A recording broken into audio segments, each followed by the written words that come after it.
PSMS Medan dalam waktu dekat akan mendatangkan 3 pemain asing sekaligus.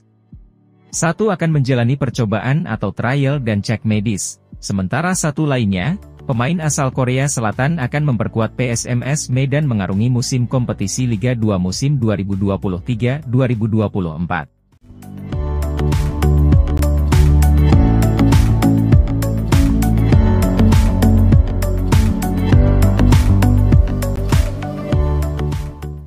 Dari 3 pemain asing yang akan tiba di Medan, pemain Korea yang didatangkan sudah dipastikan akan memperkuat PSMS Medan dan direkrut dari klubnya di kompetisi K-League 1 Korea Selatan.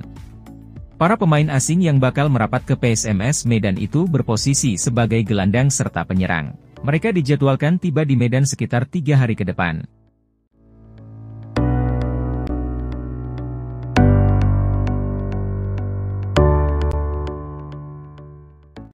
PSMS Medan tidak punya banyak waktu untuk merekrut pemain asing, lantaran Liga 2 akan bergulir sekitar 15 hari ke depan. Untuk itu, pemain Korea yang didatangkan diyakini sesuai dengan yang diinginkan tim asuhan pelatih Ridwan Saragih tersebut. Apalagi, pemain Korea didatangkan setelah adanya kesepakatan antara pelatih dan manajemen PSMS Medan.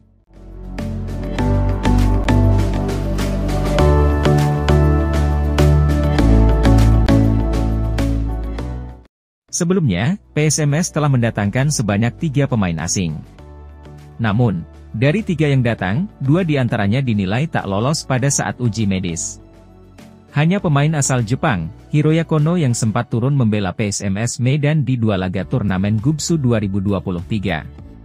Tapi, dia juga akhirnya batal direkrut.